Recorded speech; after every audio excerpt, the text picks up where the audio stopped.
Alright guys, well if you guys haven't guessed it yet, today's video will be about this red crew cab Silverado here that I have.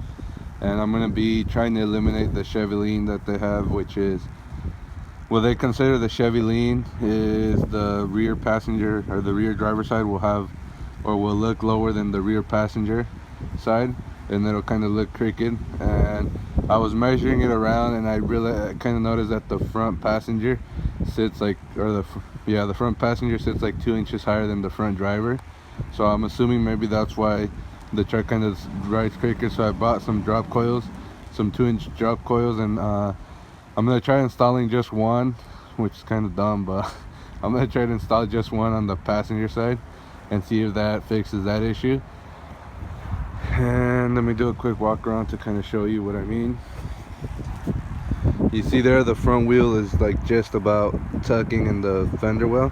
Now let me walk over to the driver's side, or passenger side, sorry. And you can see there that the front passenger tire is higher, and therefore in the back there's the rear passenger side, and the tire is like, it's pretty much the same way as it sits in the front, just right before tucking. Now let me walk over to the driver's side.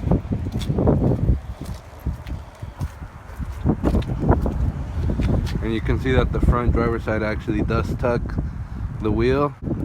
Alright guys, so I guess I'll kind of make it like a how-to in case you want to see how to swap springs on your truck or something. So I mean, obviously the first thing you want to do, like any other suspension work, is lift the truck up, put it on jack stands, and then after that, the next thing you want to do is take your shock off, which is here. It'll be inside the spring. If it's, mine's a 06 Classic, so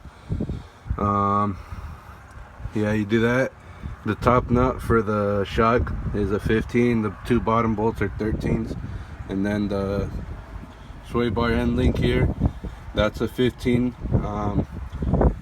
millimeter bolt, so you take that off. Then after you do that, there's a lot of ways to do it. The way I do it, so that it kind of involves the least amount of work, what I do is I'll jack up, I'll put a jack under the lower control arm, and I'll like put a strap around it so that if it were to pop off, it doesn't like fling out and hit me or something. So I put a jack on it so it holds the tension, and then I take off the two back bolts for the lower control arm, that one there and then the one on the other side, and with the jack on it and the spring here tight, so like I said, if it flings out, I guess the right way to do it would probably be to put like the spring compressors on it, but I mean, to me this is a lot easier and it works just as fine, and the spring has never it's never came shooting out at me or nothing. So I mean, do this at your own risk, like I said, and it might not be the right way, but it's the way I'm gonna do it. So yeah. Alright guys, so there, the two lower control arm bolts are removed. The actual bolt is an 18 millimeter, and nut, I want to say it's like well, it's not exactly, I used the 1-inch socket, but it's not, it's like a little smaller. So and then there's my way of securing the spring in case it pops out. It usually never does, but like I said, just in case. And there's my jack holding the lower control arm. So I'm gonna try to record this while doing it to kind of show you guys how it does it, or what it does.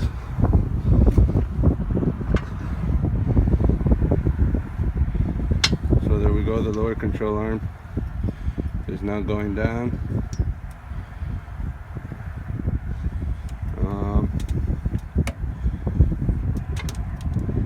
As you can see, the spring is also going down. I mean, when you're doing this, you just kind of want to do it slowly. And then there it is. So as you can saw there, it didn't pop out. I mean, this is still stuck up here. So that's the way I do it.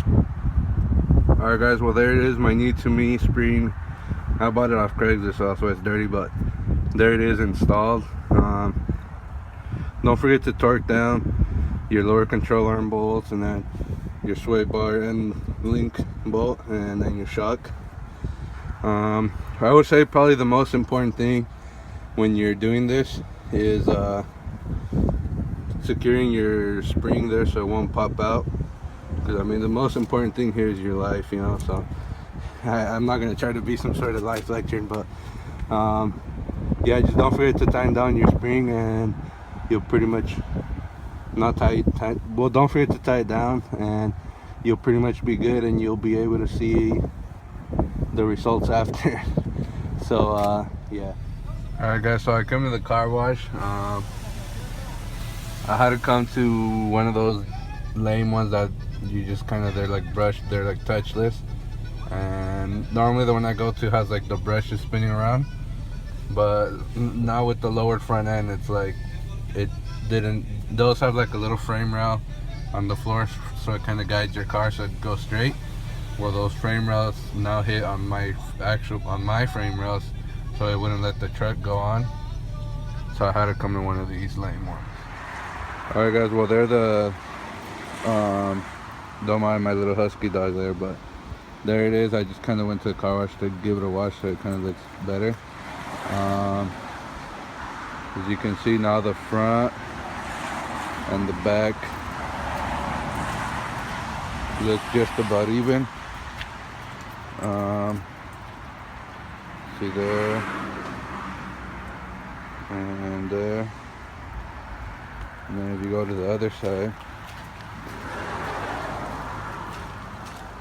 it still kind of has a bit.